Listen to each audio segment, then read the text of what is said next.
Ayyappan Pharmaceuticals in association with Higher Secondary Principals Forum.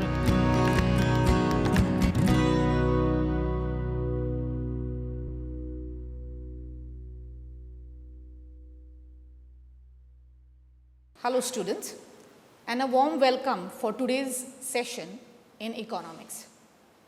Now today we are going to be dealing with unit 3, that is producers behavior. Now one thing I want all of you all to keep in mind is that so far, especially in chapter 2 and in chapter 3, our focus has been on consumer behavior. Okay, we wanted to know what is their utility, we wanted to know what is their income, what is their preference, how they are indifferent, or what is their consumer's equilibrium, what is the demand of an individual as well as of the market where the consumer is concerned, what are the different elasticities. So the entire focus here was on the consumer. Now this chapter we are shifting this focus. This focus is being shifted from the consumer, we are moving on to the producer. Now here we have to think, entire chapter we have to think as a producer. So what are the things that the producer faces? What are the things that he has to keep in mind, whether it is his cost, whether it is his production, whether it is his revenue, all these concepts we have to keep in mind. So the first thing that I want all you children to remember is that our focus here is the behavior of the producer and not of the consumer. Let us start with something called as the production function. Okay? Here we can see it is a functional relationship between physical inputs and physical output of a commodity. Now, functional relationship is basically a technical relationship, a working relationship. We are not going to consider what is the cost that is involved. We are not going to consider how much money is involved in the inputs or in the outputs. What we are going to consider is one side physical input and on the other side the physical output that we will be getting. Now, what do you mean by physical input or physical output? Let me give you a simple example. Now let's say a carpenter wants to produce a wooden table. Now what are the things that will go in the production? Okay, we will have the main factors. One, which is the land. The land is the building or the workshop where the carpenter is working.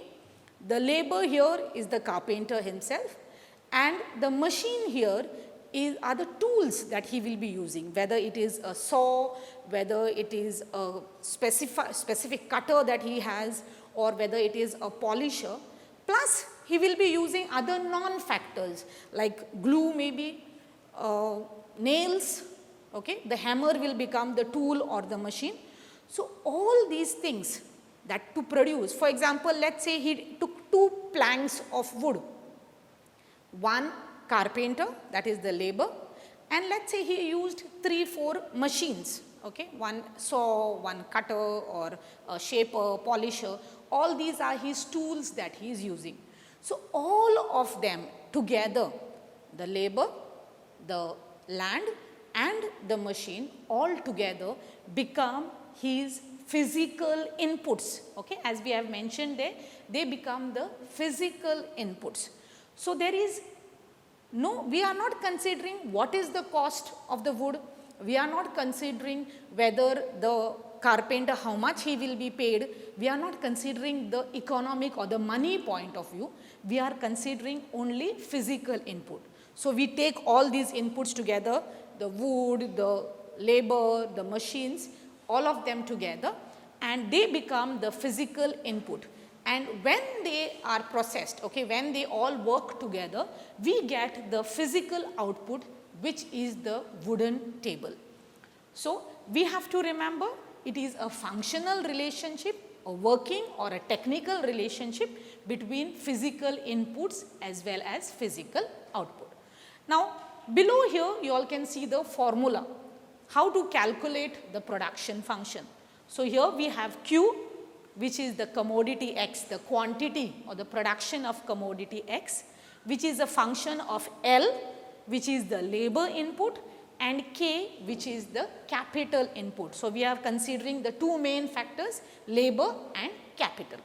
So, here we have the production of commodity. So, if we want commodity X, labor and capital will work together, and they will be able to produce the commodity X. Now, production function can work both in the short run as well as in the long run. Now, what is short run and long run? Now, to understand what is short run, long run, we look at something called as fixed and variable factors. Now, fixed factor, like we were talking about the carpenter. In this particular case, when we are talking about the carpenter, what happens? There are certain inputs that remain fixed for certain time, like the machine that he is going to be using for polishing, maybe for cutting, or the saw or the hammer. He will not change it for every table that he will be producing. He will be using that for a particular amount of time, maybe for a few months, maybe for a few years. So, they will remain the same. But the wood that he is going to be using, the nails that he will be using, his work that he is putting in, that will keep on changing. Every new table, his work will change, the wood will change, the nails that he has used, the glue that he has used. So, certain factors are there which are going to be changing, while certain factors are going to remain the same. Now, short run time period is a time period when we have certain factors which are fixed and certain factors which are variable. Now, what is variable? Variable means, or it comes from the word varies.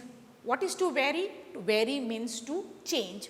So, all those factors which you can easily change, okay, within a very small time period, they are your variable factor, while those factors which remain fixed, you do not change them over a particular time period, they become your fixed factor. Now, in the short run, okay, let us, before going to the short run and the long run, let us look at what is the difference between a fixed factor and a variable factor. A fixed factor is one whose application does not change with output. That means, let us consider a machine which has the capacity of producing anywhere between 1 unit to 1000 unit. Okay? So, depending upon what is the demand in the market, the producer will decide to produce whether 1 unit or he can go up till 1000. So, if his demand in the market is 200 or 300 or 500 or 800 or 1000, he will be using the same machine. So, the machine, even the output is changing, the output is increasing. Sometimes the output may decrease also. It may go up to 500, 800, 1000, may come down again to 900. So, your output is changing, but that one machine, the application of that one machine, we are not changing. We are using the same machine, okay, whether for 200, whether for 800, whether for 600, whether for 1000, we are using the same machine. So, that particular factor remains the same even though the output is changing. But what happens in the case of variable factor? As your output changes, the application also will be changing. So, what is happening here? I will give you a simple example. For example, let us say the carpenter who is the labor, he can produce 5 tables in one day. In a given day, let us say he can produce 5 tables. But let us say he has an order for 10 tables tomorrow. Tomorrow morning, he has to prepare 10 tables. What he will do? He has the tools, he has the wood, but he is one single person. So, in this case, what he is going to do is, he is going to maybe take another carpenter's help. So, the labor is increasing from 1, it is going to 2. And why is it going? Because the output has to be increased. Instead of 5 tables, now 10 tables have to be produced. And this change can happen immediately. Okay? Within a day, within half a day, within a week.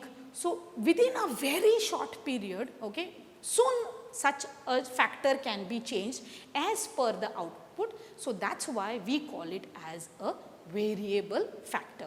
So this is the first point. Remember, if with the output how many machines you are using, that does not change, that machine becomes your fixed factor. But with the change in output, if your labor is keeping on changing, it's either going up or going down, then in that case it becomes a variable factor.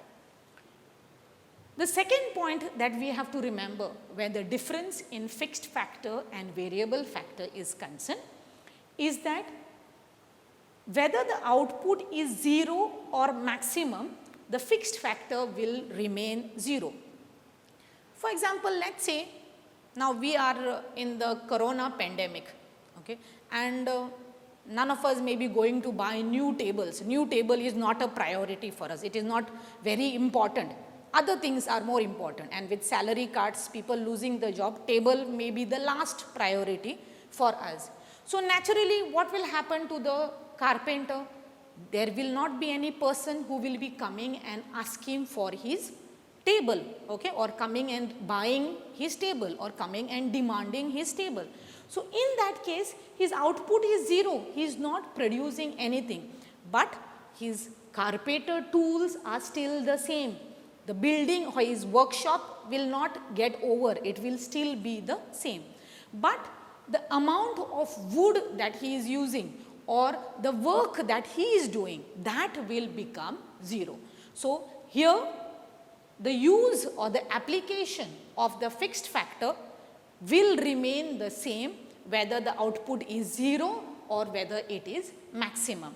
But in the case of variable factor, the application of the variable factor will be 0 if the output is 0. So if there is no production, he will not be doing any carpentry work. He will not be providing his service as a carpenter.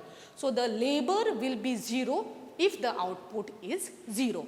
But on the other hand, if the output is maximum, then also, or whether it is 0, fixed factor will remain the same, will not change till a particular time period. The third one, we are looking at examples. Fixed factor, we have machines or a factory. When I say a factory, it is the land on which the factory is or the factory building. These are some of the examples of a fixed factor, while variable factor we consider as labor, because labor, if I want today 10 workers, I can appoint them. And if tomorrow I want 15 unskilled laborers, then I can easily get 5 more extra. Day after tomorrow, I require 25, again I can go and get more workers. And after 2 days, if I want again 10, I can easily remove the workers who are there. So all these are the differences between the fixed factor and the variable factor. So now that we are clear about what is the difference between fixed factor and variable factor, let us go back to the short run and the long run. What you have to remember here is that in the short run, at least one factor will remain fixed, while the other factors may be variable, they will be changing. But in the long run, there is nothing called as a fixed factor. All of them are variable because the time period is such. For example, you want to buy a new machine. Can it be done within a day or within a week? No, it will become difficult. You have to arrange for the money, you have to place your order, you have to consider about transportation. Suppose it is coming from some other state or some other country, then permissions, so the paperwork and arranging the money and actually getting it installed and it starting to work, it will take certain amount of time.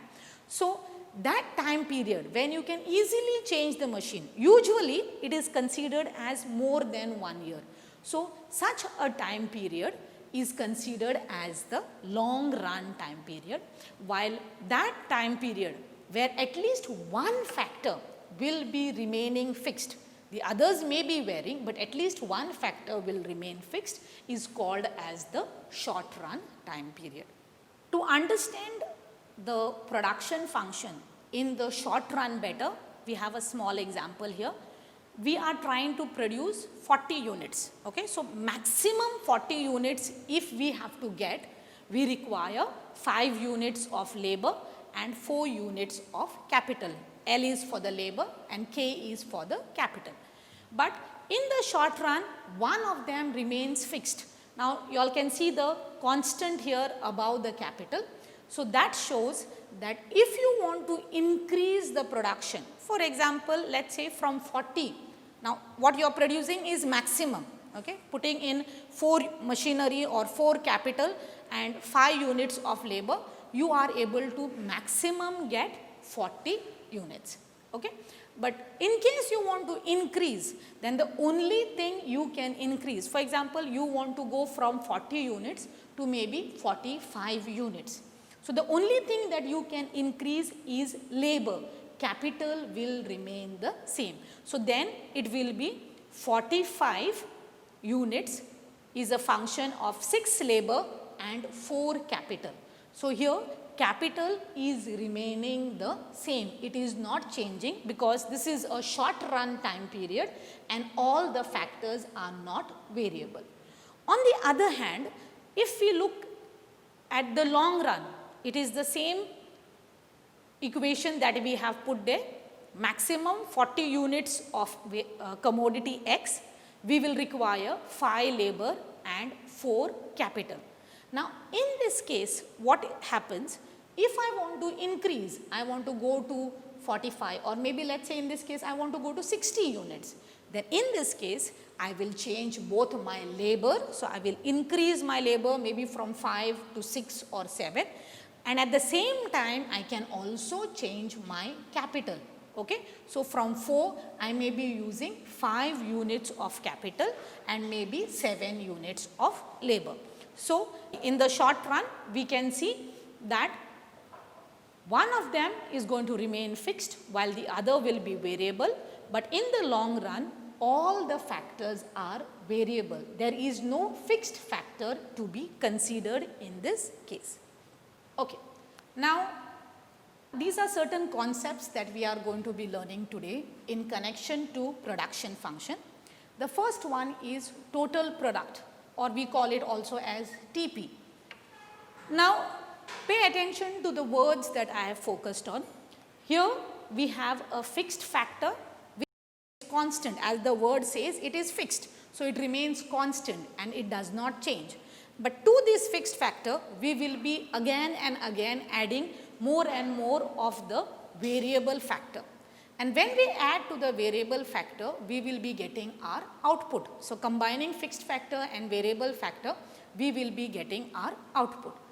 Now, depending upon how many units of variable factor we have used, the output is going to be changing. The output is going to be changing. So, the sum total of the output, let me give you an example. Let us say there is a machinery or a piece of land. There is a piece of land on which there is production that is taking place. Now, there is the land which is fixed and there are the laborers who are working on this piece of land, and these laborers become our variable factor. Now, when both of them are combined, the land as well as the laborer, the output will be the crops. Okay? After they have put the seeds and other non-factors, the output will be the crops that will be produced. So, let us say one laborer, when he harvests, when he starts harvesting the crops that are involved, he gets 12 bags. Okay? And the second one gets 10 bags. The third one gets 15 bags. Now, you will be adding all these 3 together. Let us say there are 3 workers who are there and we will be adding up their output. The first one's output was 12, second one was 10 and the third one was 15. So, 12 plus 10 plus 15, we will be getting 37. So 37 will become your total product. Okay, so we have taken the fixed factor, we have added the variable factor to it, and the output that we get becomes, and when you add up the output of each of the laborer, what we get is your TP or your total product. Okay, so total product is the sum total. Okay, we have going to add the output of each of the variable factor combined with the fixed factor, and that output, when we add up the sum, okay, the key word here is the sum of output. So that because we are going to add up of each of the variable factor, and when we add it up, what we get is the total product. Next, what we are going to look at is something called as the marginal product. Here the key words are additional. Okay, the key words here are additional, because we are considering that we already have a particular amount. Now, I had given you the example of 3 laborers who are working on the land, and while harvesting they are able to get a total of 37 bags. Okay, they have harvested and the crop is ready. So they are able to put together 37 bags with these 3 workers. Now let's say the farmer is not happy, or the owner of the land is not happy with the speed. So he wants the speed to go up. So he employs 1 more extra. So it becomes 3 plus 1. Now by adding 1 more extra, the total product or the TP, which was 37, now let's say has moved to 45. Okay? So by adding 1 more, the total product has moved to 45. So in this case, the difference between 45 and 37 is 8 bags. Okay, the difference between, so the 4th laborer, by adding 1 more laborer, the extra or the additional output that the owner is going to get is 8 bags. So 8 bags becomes your marginal product. Okay, so we are going to consider what was previously the total product, and by adding 1 more unit of the variable factor, in this case the laborers, okay, by adding 1 more person to work in the harvesting process, he is getting extra 8 bags. So those 8 bags become your marginal product.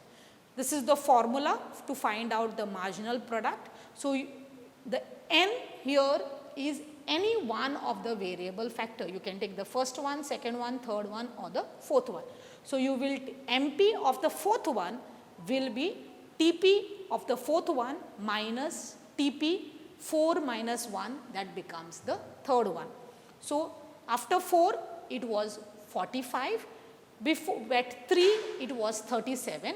So minusing both of them, you will get the marginal product of the 4th laborer or the 4th worker, that will be 8 bags of that particular crop. Now, if the owner wants to find out what is the average, now we have seen each of these workers are working at different levels. One is able to work and make 15 bags ready, one is able to make 10 bags, one is able to make 12, and one is able to make only 7. Suppose he wants to find out the average, then he will take the figure, okay, the figure that he has got 45, and he will divide it by the number of workers he has. He has 4. So 45 will get divided by 4. So approximately 11 bags are being produced or are being put together by each of the worker, and that becomes our average product. Okay? It is the physical output per unit, single, per laborer, how much he is able to do. Okay? That on an average you want to find out, per laborer how much of the total, then we will be using this formula, and thus we will be able to find the average product. Now, next thing that we are going to be looking at is something called as the law of variable proportion. Okay? Here we will see the production function, the total product, the marginal product in an actual example, how it works in reality. Now this law is a short run law. Since it is short run, we have to remember all the factors cannot be changed. At least one will remain fixed while the other will be varying. First, we are looking at the statement. What does this law say? This law says we are having the fixed factor, we are having the variable factor. Now, the fixed factor, it is fixed, it is remaining the same. But the variable factor, we can keep on adding more and more. Okay? So, let us say we take a piece of land, let us say 1 acre of land. So, that land is fixed, the land is fixed. And on that land, we are going to have workers. At the beginning for the ploughing, later on for the planting, the transplanting, then fertilizing, pesticide, taking care of making sure the crops are not destroyed, then harvesting and making sure the crop is ready. So, all this is the work of the variable factor, which in this case is manpower or the workers who are there employed by the farmer. So, we will take the land which is fixed and we will keep on adding more and more variable factor to it. Now, at the beginning, the total product or the marginal product of the variable factor may increase, but ultimately a time will come that when as you keep on adding more and more workers to that same fixed piece of land, the variable, the marginal product of this variable factor, which is the laborer, will only become lesser and lesser or will start declining. Moving on, we look at what are the assumptions. Now, in economics, for the law to work, there are certain conditions which have to be fulfilled. If these conditions are not fulfilled, the law may not work in the real world. So, these conditions are our assumptions. The first one says the ratio in which factors of production are combined can be changed. So, we have one factor which is fixed and the other factor which is variable. So, there is a ratio. First, maybe you took one piece of land and 2 workers, then one piece of land, 5 workers. So, the ratio can change, but what is to be remembered is that only the variable factor can be changing. Okay? So, you can increase the workers on that piece of land or you can decrease the workers who are working on that piece of land. But that piece of land will remain the same. Same means suppose it is 1 acre, it is going to remain as 1 acre. It is not going to be increasing or even decreasing. But the variable factor, that is the workers who are going to be working on that field, they can either be increased in number or they can be decreased where the number is concerned. Second factor, now this is something which may not happen in real life, but it is assumed that the variable factor are homogeneous. Homogeneous means their capacity, okay, is the same. So, if for the first worker has a particular capacity, then all the workers who are employed on that field have the same amount of capacity. So, the variable factor are homogeneous. State of technology does not change. Now, the technology may be labor intensive or the technology may be capital intensive, wherein either you use more of workers or you use more of machinery, maybe a tractor or a harvester. So, whatever technology you are using at the beginning, that is the technology that is going to remain the same throughout. It is not going to be changing. So, here we have a schedule which is going to be showing. Now, one thing I would like to mention at the start, this schedule has been taken by me from the internet. So, it is a copyright of some other person. I do not have the copyright to this particular thing. So, and one more thing that I was not able to change is that the variable factor is also shown as land and the fixed factor is also shown as land. Okay? So, fixed factor is land, which is in acres, while the variable factor here is labor, the workers who are going to be there. It is not land. Land is the fixed factor. And land being fixed, we will see that it is 1, 1, 1, 1, 1 throughout. Okay? Throughout it is just 1 which it is there. But the variable factor, it is changing, it is increasing. First we had no worker, then we are keeping on increasing the number of workers who are working in that particular field. So first we had land, but we had no worker. It is just a piece of land, nobody is there to work on it.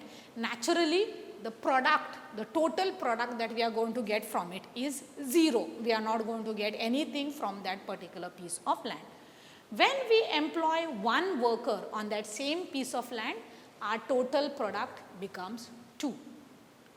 When we increase to 2 workers, our total product becomes 6. When we increase to 3 workers, our total product becomes 12. Same way, our total product keeps on increasing till we reach to the 6th unit. Okay? In that case, what is happening? It remains the same. There is no increase where the total product is concerned. And after that, if you continue increasing the total, the laborers or the variable factor, the total product is going to come down. Same way you see in the marginal. Now, I just want you children to remember one thing. An easy way to find the marginal is, first one will always be the same as TP. So, since TP is 0, MP also will be 0.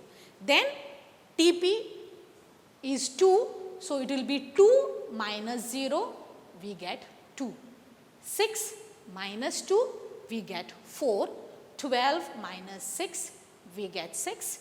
Moving on, 18 minus 18, we get 0.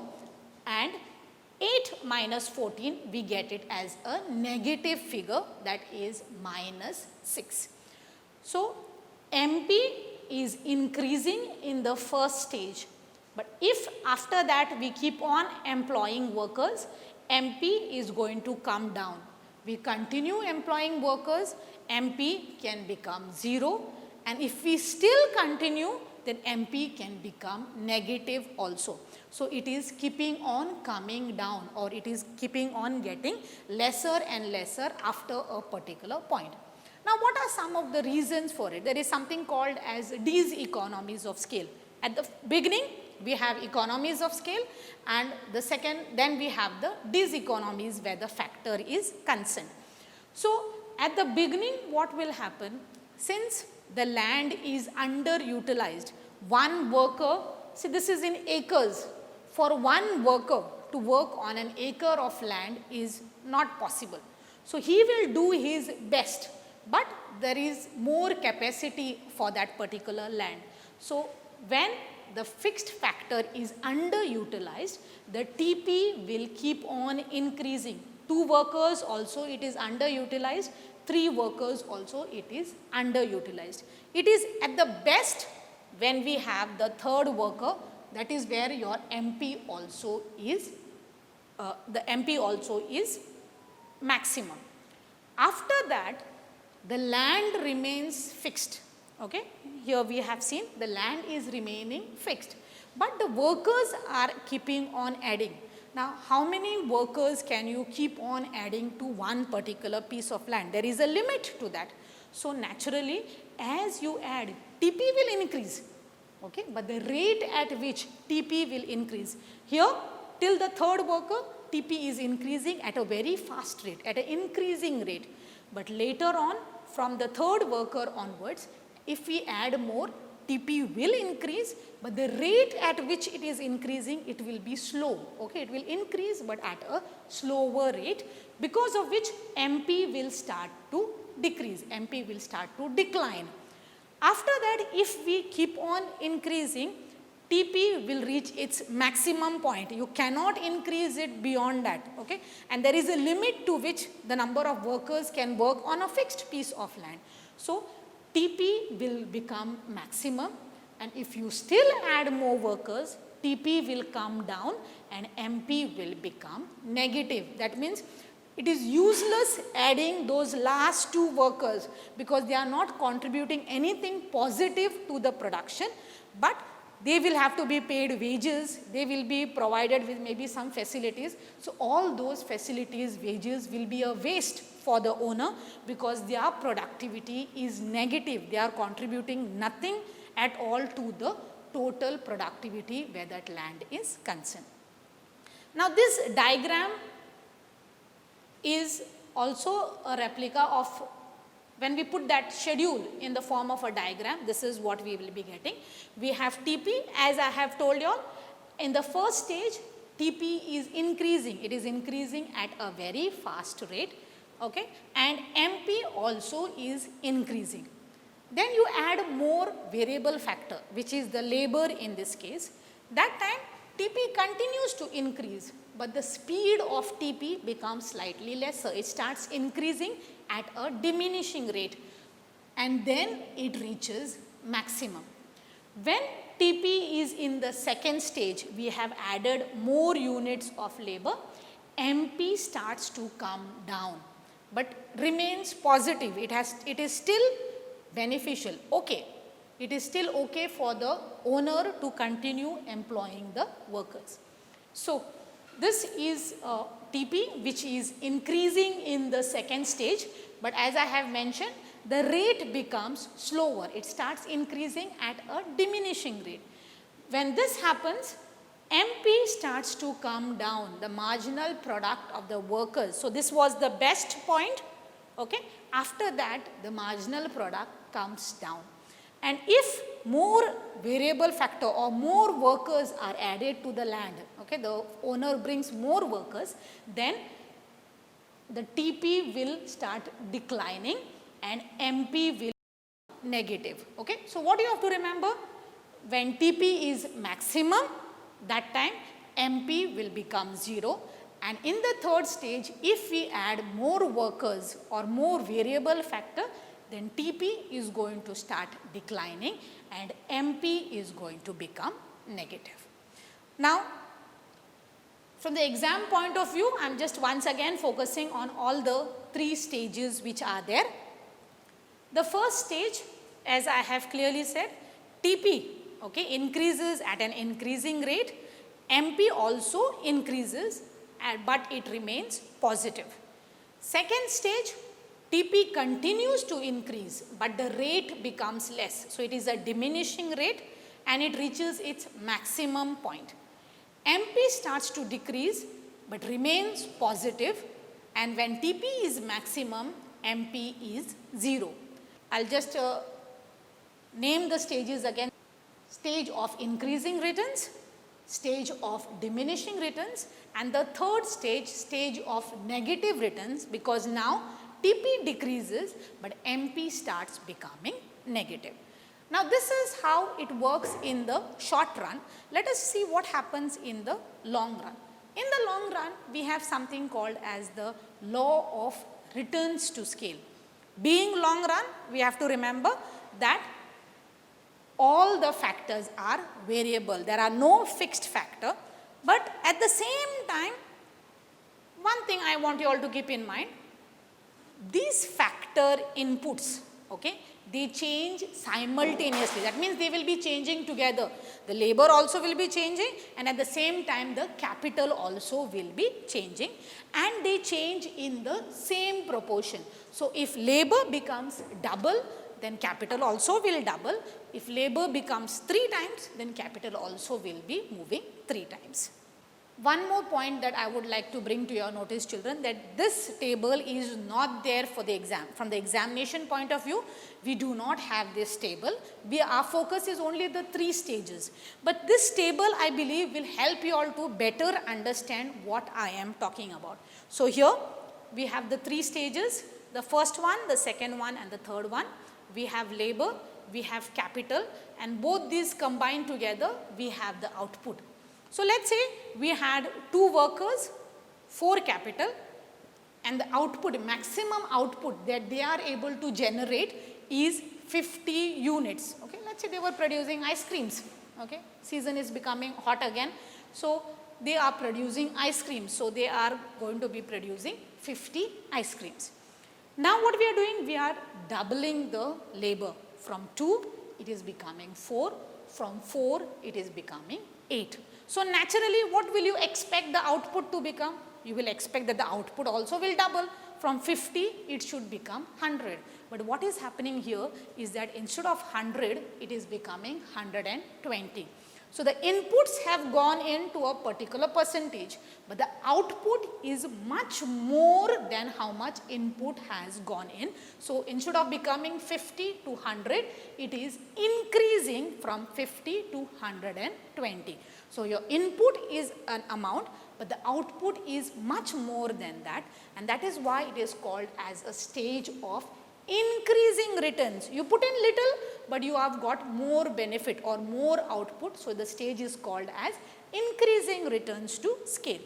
Second stage, again we have doubled. From 4 it became 8, from 8 it became 16, but this became exactly double. It was 120, it exactly doubled into 240. So that's why it becomes constant. Tu jitle ghalta, that is how much you are going to be getting. Okay, you are not going to get more, nor are you going to get less. You put in, and that is how much you are going to be getting. So that's why it is called as constant returns to scale. While the third stage, labor is doubled, capital is doubled, but this, if it was doubled, it would have become 480. But what it is happening is only 400. Okay, it is only 400. So there is a reduction. You've put in more, but you are not getting as much as you should be getting. You are getting less. Okay, so because of, as I had mentioned earlier, these economies have started to come into the picture. So you are getting lesser returns. So that's why the third stage is called as the diminishing returns to scale. I have mentioned all these stages. Here you've put in the input in a particular proportion, the output is more than proportion. That's why the stage is called as increasing returns to scale. In the second case, you have put again input a particular proportion, and the same percentage you are getting the output also. So that's why it's called as a constant returns to scale. But in the third stage, you have put in input, but the output that you are getting is less than what you have put in. So that's why it is called as a diminishing returns to scale. So these are the three stages that we have to focus on, mainly from the examination point of view. Now we are moving on to certain other concepts. The first concept is cost. Now if I ask you children, I'm sure you all will be able to tell me what is cost. Okay. So cost is basically the expenditure. The producer will be producing the item. To produce that, he will be using certain factors, certain non-factors. On all of that, he will be spending money. So his total expenditure that he is going to get on the factor as well as on the non-factor, that becomes his cost. Okay. Now cost can be both in the short run as well as long run cost. So this is something that you have to keep on remembering, short run and long run. Short run, we have both fixed factor and we have variable factor. So the fixed factor will also cost money, the variable factor also is going to cost money. So the total cost which is spent on the fixed factor becomes the total fixed cost, and the total cost that is spent on the variable factor becomes the total variable cost. So here you all can clearly see. So suppose the farmer is spending money on buying the land, buying a tractor. So that money that he is spending becomes your total fixed cost, because they are fixed factors. They will not be changing very soon.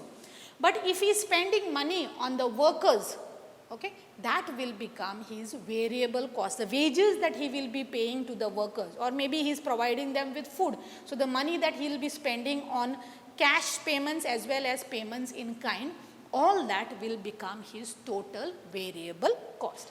And when we add both of them together, we add the total fixed cost to the total variable cost, we get the total cost in the short run.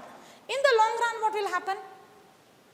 In the long run, there are no fixed cost. All factors are variable. All can be changed over a period of time.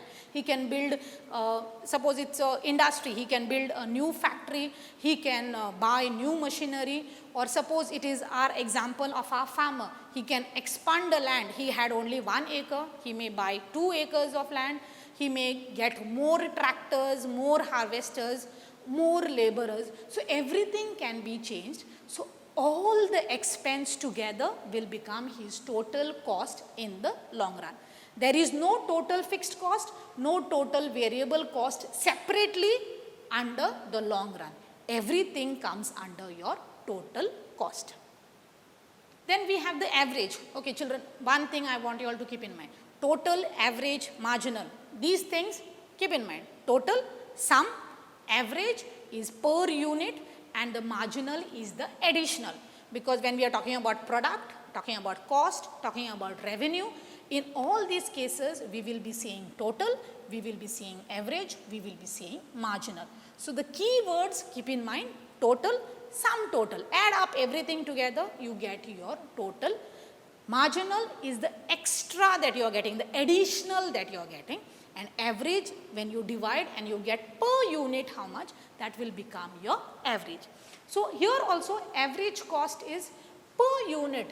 Now the farmer, let's say, has produced 50 tons of rice. Okay, per ton of rice or per bag of rice, how much did it cost him? Where the land, the labor, the tractor, the fertilizer, all the water, irrigation system, where everything, when he considers his cost, each unit, how much did it cost him, that will become your average cost. And how do you get it? You take the total cost and divide it by the quantity that you have produced. So if you have taken 50 tons and you want to find out about 1 ton, okay, so then how much is the cost? So let's say his cost was 50,000. So 50,000 divided by 50.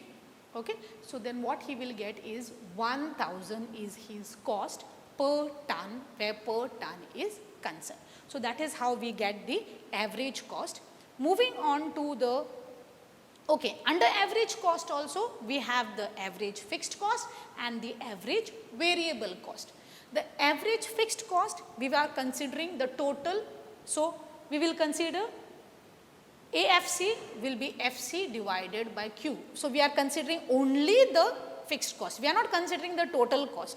Fixed cost divided by the quantity that you have produced, you will get average fixed cost, and fixed variable cost divided by the quantity produced, you will get the average variable cost. Marginal, as I have mentioned again and again, it is the addition.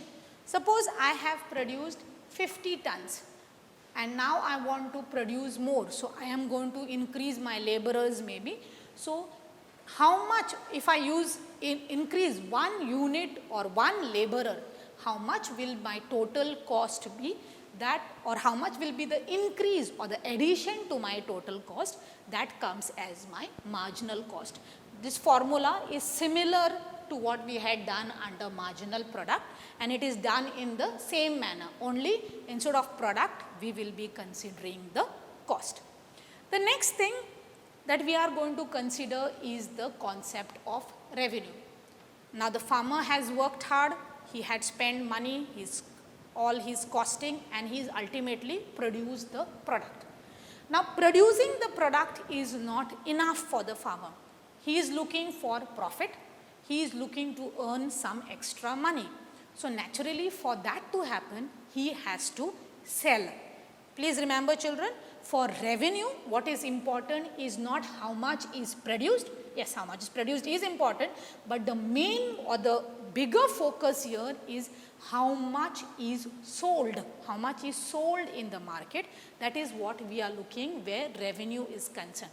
So by selling the commodity, how much money is the person or the owner or the entrepreneur getting, or in our example, how much the farmer is getting by selling all his crop, that becomes his revenue. Now please remember, revenue is different from profit. Profit and revenue is not the same. We take the revenue and we remove out the cost from it. How much was the cost of the farmer? We remove out from that, and the money which is remaining becomes the profit. So, profit is revenue minus cost. Same way, revenue will become cost as well as profit. When both are added together, we will be getting the revenue. Here also, as I have said, we have to remember these three things: total revenue, average revenue and marginal revenue. Total revenue, suppose I have sold 10 bags and each of the bag I sold it for 1,500. I have sold 10 bags for 1,500 each bag. So, 15,000 will become my total revenue. I sold one more bag, one more extra bag, the 11th bag, I sold it, let's say, for 1,300. So, this extra that I have generated by selling one more unit, that becomes my marginal revenue. But if I want to find an average, sometimes it may happen that I may have sold one product at a higher rate, second one I may have sold it at a discounted rate. So, I may get different revenue for different products. But if I want to find my average, then I will take my full revenue, my total revenue that I have got, and I will divide it by Q. Please note, children, that Q here is not the quantity that is produced, it is the quantity that is sold. So, when I divide it by the quantity that I have sold, what I get is my average revenue. So, we have come to the end, to the first part of this particular chapter. So, I am just going to brush up once more what are the concepts that we have to keep in mind. First thing, production function. It is a functional, a technical relationship between input as well as the output. It works in both the short run as well as in the long run. So, in the short run, what happens is that certain factors will remain fixed, certain will become variable, but in the long run, since the time period is much more, all the factors are variable. Then next we have seen about total product, marginal product and the average product. Total, as I have mentioned, what you have to keep in mind is it is the sum, the total. How many workers are there? How much each one has produced? You add them together, you get your total product. Extra, by adding one more worker, how much extra you are able to get, that becomes your marginal product. And if you divide the total product by the number of workers, what you get is your average product. Next on, we move to the law of variable proportion, which I have mentioned is a short run. So, there are certain factors which are fixed, certain which are variable. So, the fixed factor will remain constant. We will keep on adding more and more of the variable factor, and when we do that, after some time the marginal product of the variable factor will become lesser and lesser. Okay, we have seen the assumptions where each of the variable factor is homogeneous, it is efficient, equally efficient, okay, but it is only the variable factor which can be changed and the state of technology remains the same.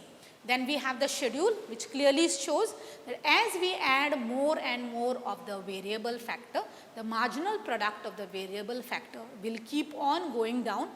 Continue adding more workers, it will become 0. Still, if we continue adding, it can even go down to negative. And we have the diagram showing the TP as well as the MP and the relationship between both of them in these different stages, the stage 1, stage 2 and the stage 3. The stage 1 being increasing returns, stage 2 being diminishing returns and the stage 3 being negative returns because of the way the MP is working. MP increases, starts diminishing and further it becomes negative. Next we have seen to the law of returns to scale. This is a law where the long run is concerned, and here all the factors are variable and they are changing simultaneously. Both of them are changing together and they are changing in the same proportion. We have used this schedule to see how the changes happen, how the output first increases, remains constant, and then it starts to diminish, giving us the 3 stages of increasing returns to scale, constant returns to scale, and diminishing returns to scale. Then we have seen the various concepts of cost, both in the short run as well as in the long run. Short run, we have fixed cost as well as variable cost, cost on the fixed factors and cost on the variable factors. When we add them up together, we get our total cost. Same way, the average cost is per unit cost that of each unit that has been produced, and there also we have the average fixed cost and the average variable cost that we will be considering. And the third one under cost is the marginal cost, the extra or the additional cost that incurs by producing one more extra unit where the marginal cost is concerned. Next, we moved on to the revenue concept, the money that is generated by selling, how revenue is different from the profit, how profit and cost both added together will give us the revenue. And in revenue also, we have total revenue, average revenue, and the marginal revenue.